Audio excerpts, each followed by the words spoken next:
Episode 8, 6, The City of Winds. Chapter 6, The City of Winds.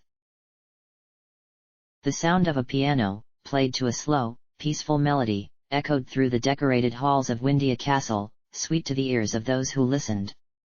Of course, there were those critics who believed that this song was badly played, but even if they thought so, they did not dare to say it out loud, for the player was the only princess of the kingdom. And she was only 8. Young as she was, she still had to learn lessons on various subjects, from histories of the world to monster studies, but being the obedient girl she was, she did those lessons without uttering a word of complaint, and the current lesson was music, where she learned how to play the piano. This was one class that she loved, for she adored those soothing pieces, and being able to play them was something she was proud of. When the lesson ended, much to her disappointment, a servant came just as the tutor left and gave a low, polite bow before addressing her. "Princess Nina, His Majesty the King seeks your presence." She nodded and replied formally as her mother had always taught her, "I understand. You may leave." "By your leave, Princess." With that, he slowly backed out of the room. Nina kept all of her piano scores neatly and put them in the nearby shelf. Even though it was the maid's job to do it, as she preferred to keep her things on her own. As soon as she was done, she walked out of the room, heading towards the audience hall, and gradually began to run. Windia Castle was, like most castles, elegantly decorated, with gleaming suits of armor along some walls and green carpet along the long halls, complete with pictures and tapestries that showed the class of the royalty. Maids busied themselves with constant cleaning of the building, servants with the orders of high-ranking people, and soldiers with the frequent patrolling of the places. It was a lively place that Nina was born and raised in, and it was a place she loved. As soon as she had arrived at the giant doors of the audience hall, she slowed to a stop to catch her breath, and then calmly strode into the largest hall in the castle. The audience hall, as she remembered, was similarly decorated as the other parts of the castle, save for the wide green carpet on the floor leading from the doors to the 3 thrones, the middle and the right ones occupied by her parents. Her mother was wearing a long flowing blue dress with a headdress, while the king, as usual, was dressed in an elegant robe with a red cloak and great golden crown decorated with jewels. He had large white feathered wings that were folded neatly behind his back, which was the symbol of the Windian royal bloodline. Nina stepped up towards them and curtsied, bowing her head as she did. "Nina Windia, here to seek an audience with the King and Queen of Windia." "You may rise, Nina," the king stated, smiling as both him and his wife rose. She did as she was told and then, with a giggle, threw herself at her parents. "Father! Mother! I haven't seen you for so long."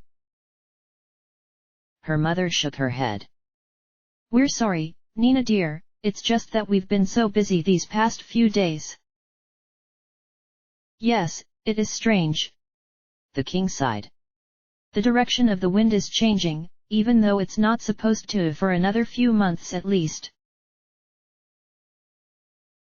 Nina paused, trying to take this all in, but she still could not see the gravity of the situation. She shook her head, grinning happily. "But at least you're here." The queen smiled. "Yes. Yes, of course." Her husband knelt down, keeping his head level with his daughter's. "Nina, there's still one last audience for today and it will do you good if you sit here and listen." He gazed at her. "Can you do that?" "Yes." The princess clapped her hands. "Then we can have dinner together and read storybooks and everything." Both her parents laughed. A male voice then called out loudly from the entrance of the audience hall, firmly and purposely. "Balio and Sunder have arrived for an audience." "They're here, Nina," the king stated, ushering her to her throne. "Be patient, all right?" "I will." Nina piped up and went to her seat. Once the royal couple had settled down on their own thrones, the king nodded at the guard at the door, who let the audience seekers in. The first thing Nina thought the moment she laid her eyes on the two people was that they looked very much like horses with a horn, but standing upright like humans. One of them had blue hair and skin while the other green hair and brown skin, and they set a huge box-shaped thing, covered with a white cloth, down onto the carpet between them. As the princess watched them, fascinated, she wondered why they needed a box so large that even she could fit inside. "What is it that you have come to seek?" the king asked, reverting to his formal self. The blue-haired half-unicorn bowed courteously. "Your Majesty, I am Balio and this is my brother, Sunder," the green-haired one cried. Balio gave him a harsh look, and then continued, "The reason why we sought an audience with you, Your Majesty, is that we've caught a dangerous mythical creature." The king raised an eyebrow. "A dangerous mythical creature? Do you mean a dragon?" "It certainly is, Your Highness. It's for real," Sunder stated, evidently excited. "A real dragon." Nina recalled learning something about them in both her history and monster study lessons. Apparently dragons were evil creatures that had tried to destroy the world but were defeated 400 years ago. And she had learned that they were powerful. But if they were that powerful, how were these men able to contain one in a little box like that? The king seemed thoughtful. If what you say is true, then it is a most serious matter." Balio nodded in agreement. "Indeed, they tried to destroy the world." He moved to the side of the box-shaped thing and grabbed hold of the cloth that covered it. "Your Majesty, I bring you." He pulled the cloth off and cried dramatically, "The dragon!" Everyone else in the room leaned closer to take a look at this supposed legendary creature, and even Nina did the same. However, as hard as she tried to stare, all she saw was a small boy in a square cage, around the same age as herself, with short messy azure hair. She could not help to notice that he appeared extremely frightened, and that he was ready to burst into tears any time soon. There was a long silence in the room as everyone stared at the boy, except for the soft gasps of some maids, and Sunder broke it by saying, Bro. Damn it. Balio cursed. He's gone back to being a kid." The other half-unicorn shook his head. "Let's try hitting him again." He nodded, and then together, both brothers kicked the cage mercilessly, the loud sounds resonating through the hall. The boy in the cage put his arms over his head, as though it would protect him, and he shook with fear as he curled up tightly. "Hey, kid!" Sunder cried as he kicked as hard as he could. "Come on! Why won't you change?" Nina shook her head. "Stop, please! You're scaring him!" Her father had thought that it was enough as well, for he slammed a hand onto the armrest of his throne, clearly angry at this display of violence in his court. "Enough! Explain yourselves, charlatans!" The half-unicorns obeyed immediately, slowly backing away from the cage, but they simply could not explain themselves. "Guards!" the king cried, looking around the audience hall at his trusted soldiers. "Arrest these con men and their dragon!" "Daddy! You can't mean that!" his daughter exclaimed, standing up as the guards complied. "Can't you see how scared he is?" "I've no choice, Nina." The king sighed softly. "It might just be an act, so the three of them might be at it together. In that case, I can't let even one of them go free." The princess shook her head quickly, tears beginning to form in her eyes. "You really can't let him go?" "No. He put a hand on her small shoulder. I'm sorry, Nina. She turned her gaze downwards, terribly disappointed in her father. However, she had to remember that he was the king and could not do as he pleased. It's okay, she muttered, but immediately after that, she sped out of the hall, leaving both her parents with concerned expressions on their faces.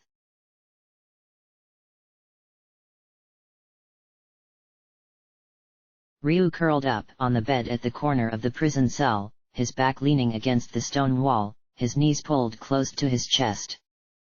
Occasionally he sniffed, trying very hard not to cry, but his overwhelming fear made it terribly hard to stay calm. What would happen to him?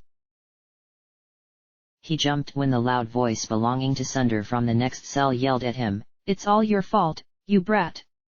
If only you would turn into a dragon, we wouldn't be down here." Dragon? The green-haired brother let out a frustrated sigh. Man, we're gonna miss the contest. Ryu remained silent. It was at that moment when a light tapping sound came from the door of his cell, startling him out of his thoughts. He looked up and his eyes widened when he saw who it was. A small girl about his age. This girl was slightly shorter than he was, with long blonde hair that was tied into a high ponytail with a blue ribbon. She had on a red and white dress that went past her knees, large orange ribbon sewn to the back of the dress, a pair of long pink gloves and black shoes. Her cerulean blue eyes shone with kindness. Somehow, though, Ryu felt that she did not look right without a pair of wings. He blinked. Wait, what was he thinking? Hello, she greeted shyly, clasping her hands lightly together behind her. This gesture made her look even shyer. Ryu approached the cell door slowly, not knowing how to react. Hello? Who are you? I'm Nina.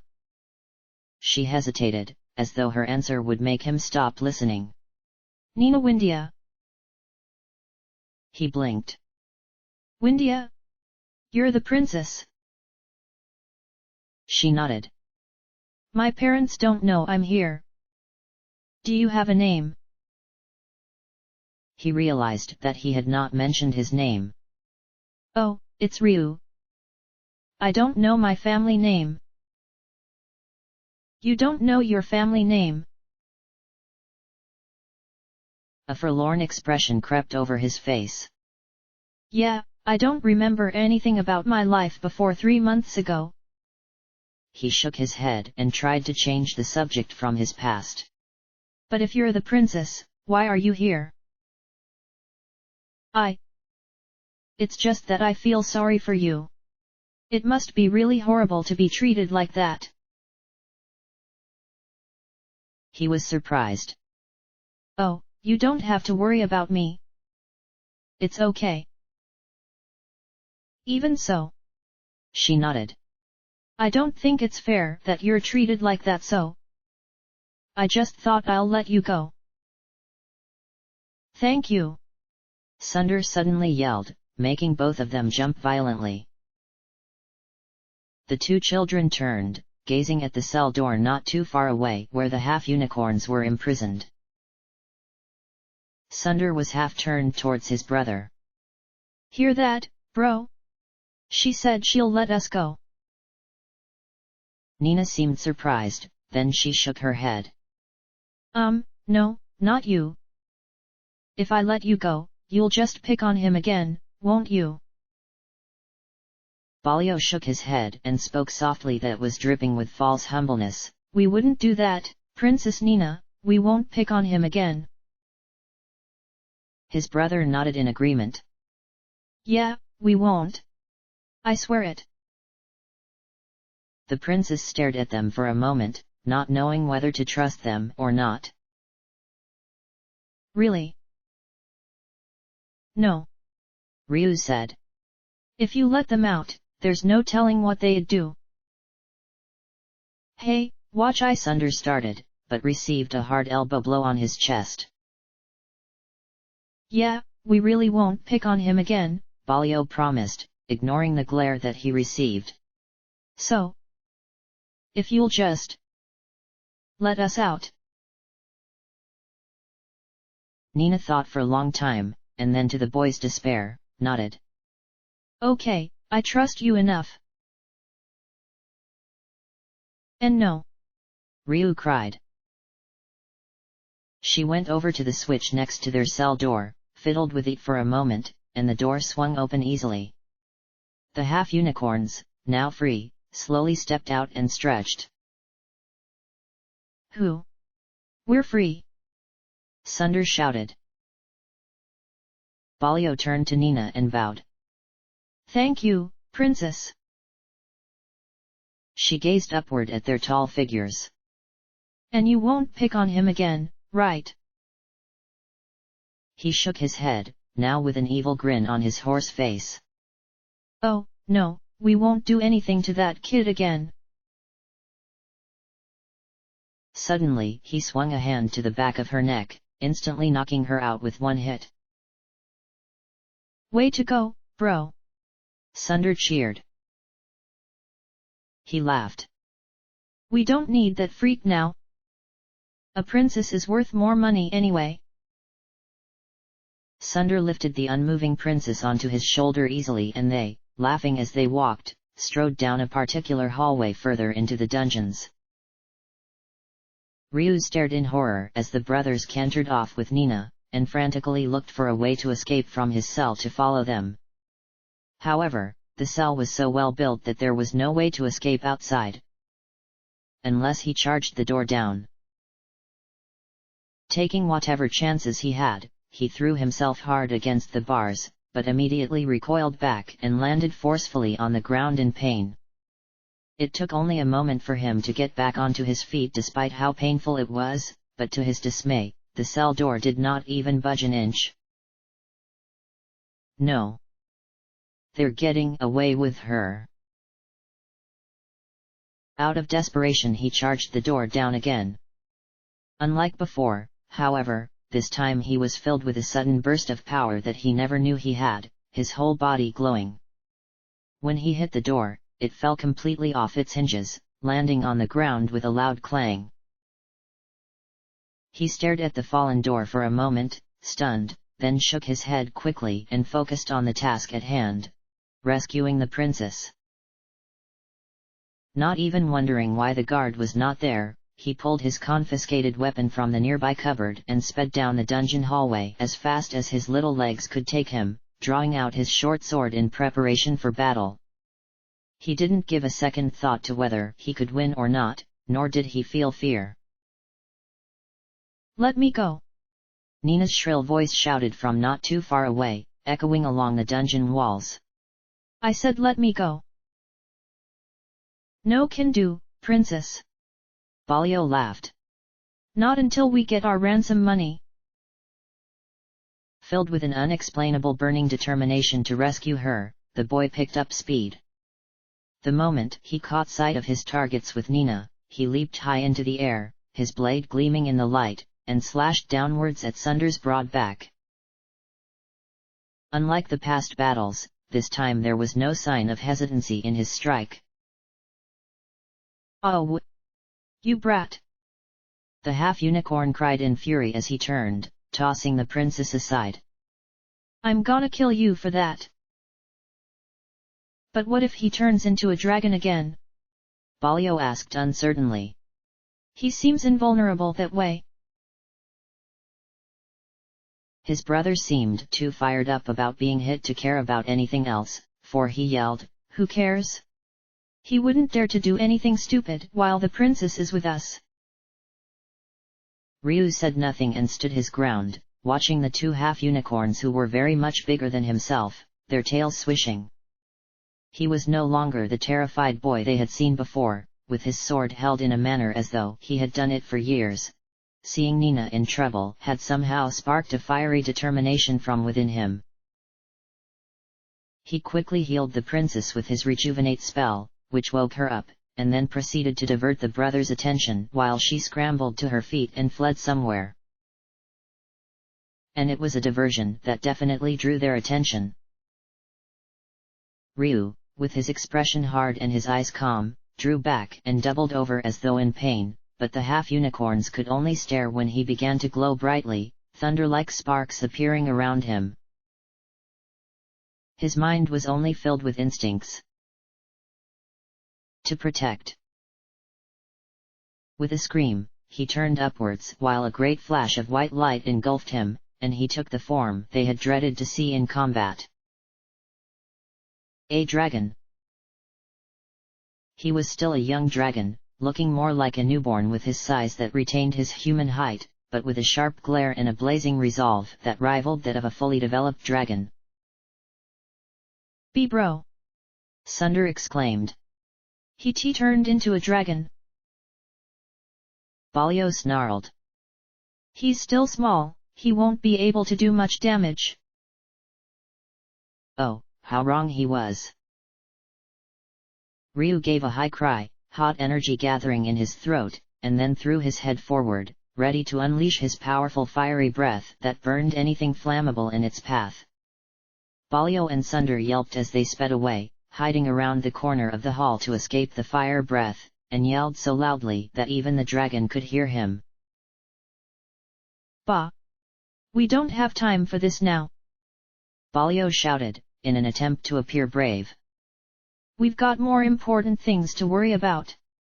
He started to trot away. Come on! Let's get out of here! Sunder, having seen the power of a dragon's fire breath, was not too keen to stay there either. Wait for me, bro! Ryu continued to glare down the hallway as they fled, unfolding and refolding his wings. To protect. But, after a while, he suddenly snapped out of his trance. He felt puzzled as he glanced down at his green body, as though he had just realized his new form. He remained that way even as his body glowed while he reverted back to human form, staring at his small hands. I'm a dragon. It had felt wonderful being in the dragon form, so free and powerful.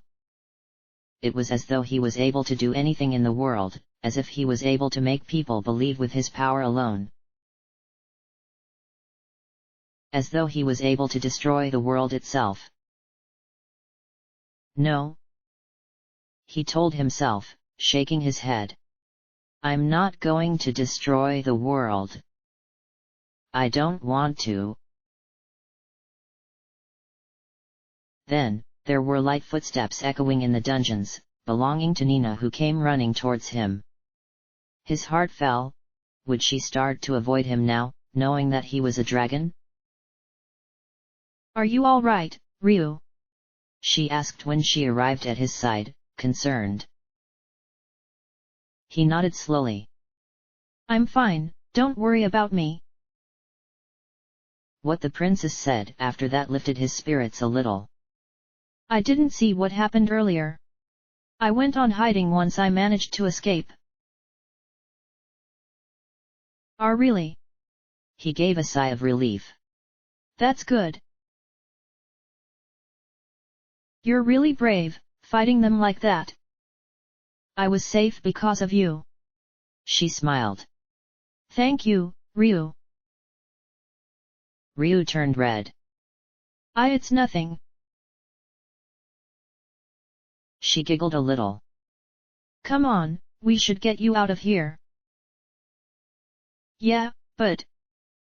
He shook his head. Where can we go? Nina seemed thoughtful for a moment. Let's see. We can't go into the castle because my father will catch you again.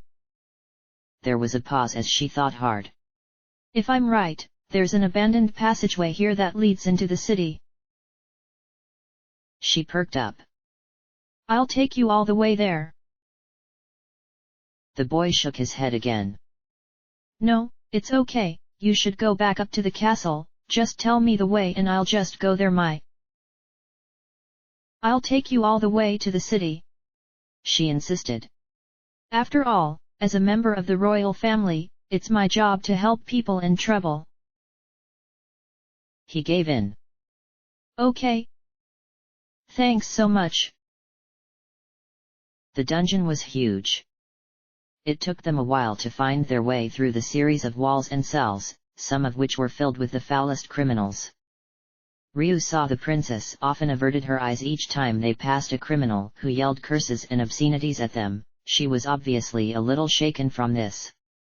He clenched his fists. Even now, he felt a compelling urge to silence these criminals, all to protect her. Why? He couldn't explain himself. Soon, they came to the end of the dungeon and arrived at a gate that was chained and locked. Beyond it was a staircase that led downwards. Nina paused, wondering how to get past it, but then Ryu suddenly lunged, pulling out his sword again, and slashed at the chains, which fell onto the ground in millions of pieces with the lock. Upon sheathing his sword again, he pushed the gate open, which swung easily with a loud creak despite being locked for a long time. "Wow, you're strong!" Nina exclaimed. "We can get out now." The boy turned red again. "No, and not really." Heading downstairs, they came across an underground tunnel, with a lot of tombstones around. It was a catacomb, partially lit by large bonfires located at various parts of the area. As they walked silently, they had to fend off furry dust-like monsters that had infested the area. To Ryu's pleasant surprise, he learned that the princess was able to use magic as well, like Tipo, though most of her spells were different from what he had seen before. After a while, the silence became rather unnerving, and Nina began a conversation. "Where were you staying before you were caught and brought to the castle?" she asked as they walked, her ponytail bobbing up and down as she did. At first the boy only stared at the ground, a strong feeling of sadness taking over him, though after a moment, he told her everything from the time he woke up in Ray and Tipo's cabin until the time he was caught by Balio and Sunder at Mount Merneg. Once he had started, he found it rather easy to talk to her, as though she was someone who always listened whenever he had a problem. Nina remained silent for a moment after she had heard his story, looking crestfallen. "I see, so much have happened to you." She then shook her head and smiled, trying to reassure him. "Try not to think so much about it, okay? I'll help you to look for Ray and Tipo." He tried to smile as well. "Thanks, but it's really okay. You're already helping so much." "But you saved me too, and besides, it's better to be together with someone than being alone." It seemed there was no stopping her once she had made up her mind. But Ryu didn't mind. She was certainly right, he felt better with her at his side than he was alone. Soon, they came across a path leading to a higher ground, where a particular tombstone stood. It drew Ryu's attention because it had a lot of words carved into it, and even Nina said something about it. "I think this tombstone is the way to get us out of here." She paused to think, then smiled sheepishly. "But I don't remember what the captain said about it before." Ryu, looking at the words, read them out loud. "Remember the red words, not the green." It was easy to read the words as there was a bonfire nearby to light it, but he felt confused at the words. Then, he realized that 3 of those words, red, words and green, were raised, like buttons that can be pushed. Acting on a hunch, he pushed the word red. Suddenly, a hole opened up in the ground beneath him, and he fell with a surprised yell. He landed on his feet like a cat, breathing rapidly from the jolt of surprise, and it took him a while to calm himself down before he could look around at his surroundings. He was in a smaller area of the catacomb, though there were no tombstones this time. It was like a small cave, with no exits except for the newly made hole above. Are you all right, Ryu? Nina called from the hole. I'm fine, Ryu replied. You were right about the tombstone getting us out, but now we're in a smaller room. Oh, that's right, that's what the captain told me before. She seemed a little embarrassed. But I don't know if I can jump down there. He shook his head. It's okay, I'll catch you. He held his arms in front of him. Here, jump. The princess hesitated a little longer before she finally nodded, and then awkwardly moved to a sitting position at the hole. When she pushed herself off the edge, however, she landed right on top of Ryu, and both of them fell with a crash. Oh. Oops. Nina giggled. Sorry. Once they had gotten up from the ground, dusting themselves, the girl gazed at the floor. Now, I'm sure he said another hole would be somewhere here. She took a few cautious steps, and abruptly, she fell through the said hole with a scream. Ryu, his eyes wide, immediately leaped into the hole right after her and landed beside her. Are you okay? I'm okay, it just gave me a scare. She got up, apparently unhurt. But I wish they would put signs to tell us where the holes are. He shrugged. I don't think that'll happen. Looking around, they found that they were still in the catacomb, but a cleaner area with tiles on the floor that formed a pathway around neatly arranged dark coffins. Several tombstone-like stones stood around the side of the place, with a carved picture of a winged person on them. Nina narrowed her eyes slightly to see clearer in the dim place. Okay, we made it, Ryu. She turned to him. This is the royal graveyard, where my ancestors are buried. Ryu gave a quick, anxious glance around at the tombstones, wondering if the spirits would appear like how it happened in the McNeil village mayor's manor. Luckily for him, she happened to miss his anxious look when she turned to gaze at a stone with the picture of a winged person. I heard that all the Windians' ancestors used to have wings and being able to fly with them. I wonder why we don't now, though. The boy nearly wanted to say that Windians did have wings in the past, but he caught himself before he did. After all, how would he know about it? She turned back to him, smiling. Come on, the city's just outside.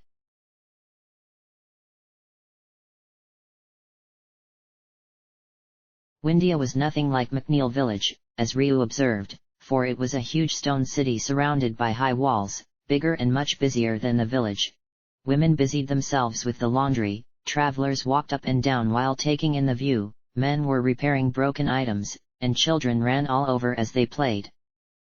A strong breeze weaved around the numerous stone houses, powerful enough to move the giant windmills that rose from various locations of the city, yet not strong enough to blow people off their feet. The whole city seemed to be built right on top of a hill, for the back, where the castle stood, was much higher than the front entrance, with several wide staircases leading to the castle. Wow! Ryu breathed before he could stop himself. This is Windia, the city of winds. Nina stated proudly, smiling. It's a nice place, isn't it? Yeah, it is. But why are the castle and some houses built so high up? Aren't the people afraid of falling? Well. She seemed thoughtful. Remember what I said about some of us believe our ancestors could fly? We don't have wings now any more than a normal person, but we're still not afraid of heights. She nodded, grinning. It just feels wonderful to be so high. I see, so that's how it is. It makes sense too. He heaved a sigh. But this place is so big, I'm not sure if I'll find them here. The princess shook her head. Don't worry, we'll find them. I'll help you like I promised, okay? He smiled slightly. Thanks, Nina. Come on. Let's go ask some people.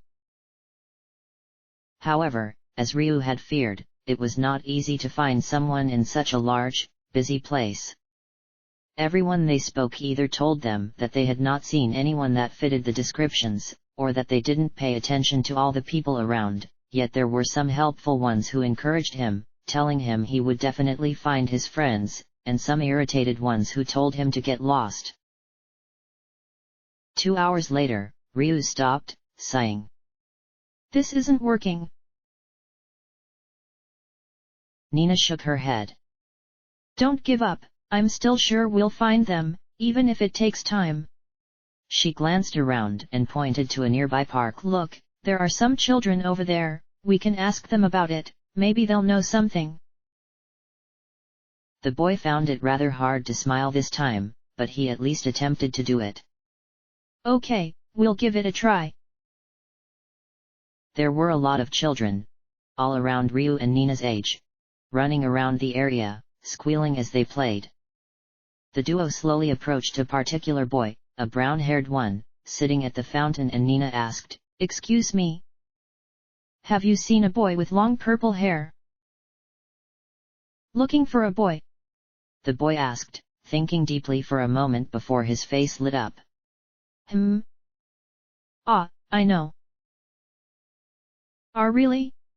You do?" Ryu spoke immediately, now filled with new hope. "You're playing hide and seek, right?" He grinned. "Okay, you're it. You'll have to find all 4 of us." "Yay!" 3 other children, 2 boys and a girl, yelled, and then scattered all over the area in search of a hiding spot. "Don't chicken out on us now," the boy, who seemed to be the leader of the group, stated, and then ran off to hide himself. Ryu was filled with a huge disappointment again. He clearly knew that Tipo wasn't playing hide and seek. But it was no good telling the children that, for they were already gone. "We should still find them," Nina told him, trying to cheer him up. "You said Tipo's a child like us, right? So maybe they'll know something we don't." He looked up. "Yeah, you're right." Once again determined, he beamed and nodded. "Let's go find them then." It took them some time to find all 4 children hidden around the park, though they had fun. Since Ray and Tipo weren't the sort to play games, this was Ryu's first game, and it was the first time he had so much fun laughing. It was as though his sad beginnings were already forgotten. Once they had found the 4 children, all of them met at the water fountain once again. The leader of the small group grinned as he remarked, "Wow, you're pretty good at this game." "Thanks, and it's the first time I had so much fun," Ryu replied honestly, grinning as well. Nina giggled a little. "Me too." "Right, you said something about looking for some kid," the brown-haired boy asked. When the other 2 nodded, he shook his head. "Loads of people come to India, though not many of them are kids, and I don't really remember seeing purple hair on them." "I see." Ryu sighed softly, feeling disappointed again. "But hey, a little while ago, a robber broke into that house over there." He pointed towards a particular house next to a row of shops.